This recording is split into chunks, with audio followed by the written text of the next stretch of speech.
Buxoro davlat texnika universitetida tahsil olamiz. Yo'nalishimiz metrologiya va standartlashtirish yo'nalishi. Hozirda biz o'qishimizni dual ta'lim shaklida davom ettiryapmiz. Hozir biz yuvish vositasining pH miqdorini aniqlaymiz.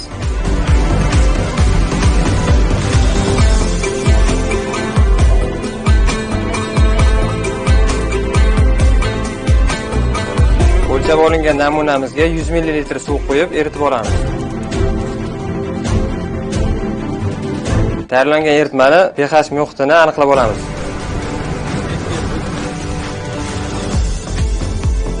Ushbu yuvish vositasini pH muhitini aniqlab oldik. Hozirgi olgan natijamiz 8,4 ga teng, ya'ni davlat standart talablariga javob beradi.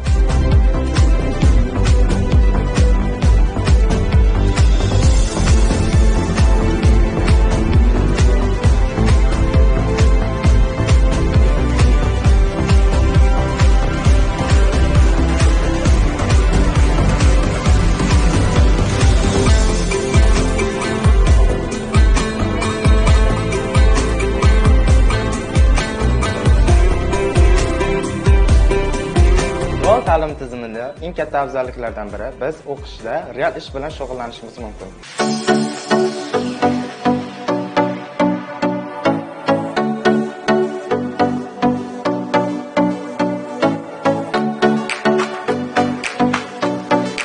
Biz o'qish davomida o'rgangan barcha nazariy bilimlarimizni korxonada amaliy sinovdan o'tkazyapmiz.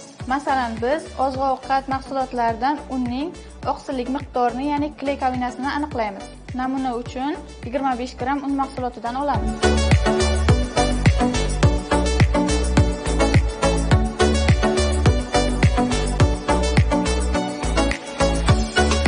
O'lchab olgan namunamizni olamiz, ustiga 14 ml suv qo'shamiz va xamir holatiga keltirib olamiz.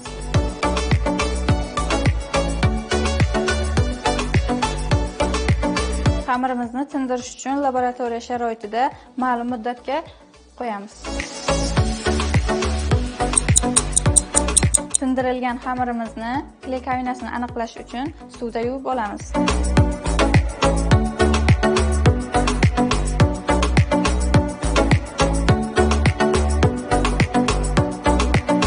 Yuvib olgan kley kabinamizning miqdorini o'lchab ko'ramiz.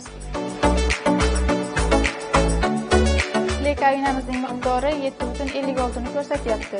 Biz olgan ko'rsatkich standart talablariga javob beradi.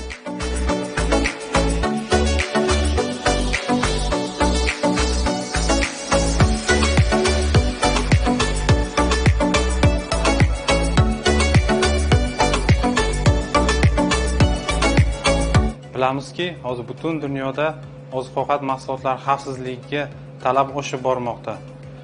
Shuni inobatga olgan holda Ustez davlat muassasasi Buxoro filialida mahsulotlarning xavfsizlik ko'rsatkichlarini atroflicha o'rganish, ularning standart talablariga javob berish kerakligi maqsad qilingan edi. Shu sababli Buxoro viloyati filialida oziq-ovqat mahsulotlarining xavfsizligini to'laligicha aniqlash sinov uskunalari to'laligicha xarid qilindi, o'rnatildi va akkreditatsiyadan o'tkazildi. Akkreditatsiya doirasida mahsulotlarning juda ham ko'plab xavfsizlik ko'rsatkichlari kiritilgan bo'lib, shu asosida sinov laboratoriyamiz ko'plab mahsulotlar, masalan, alkogol mahsulotlari, yog' mo'y mahsulotlari, sut va sut mahsulotlarining xavfsizlik ko'rsatkichlarini aniqlash imkoniyati yaratildi. Hozirda Buxoro viloyatimizda ishlab chiqarilayotgan korxonalardagi mahsulotlarning sifati, shuningdek ularning xavfsizligi tekshirib borilmoqda. Bu esa hozirda viloyatimizda ishlab chiqarayotgan tashkilotlar, o'sha korxonalarning boshqa viloyatlarda, ayniqsa o'sha Toshkent markaziga ovoragarchiliklarsiz mahsulot sinovlarini o'tkazish imkoniyati yaratildi.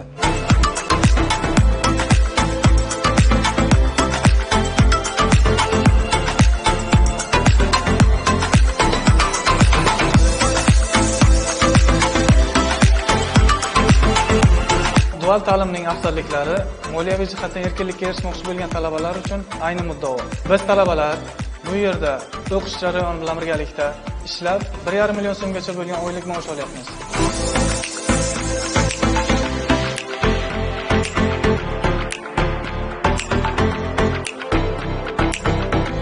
Metrologiya va standartlashtirish yo'nalishida xalqaro miqyosdagi me'yorlar va standartlar bilan ishlash juda muhim. Dual ta'lim shakli bizga bu standartlarni o'rganishda yordam beradi va kelajakda biz xalqaro mehnat bozorida raqobatbardosh kadrlar bo'lib yetishamiz.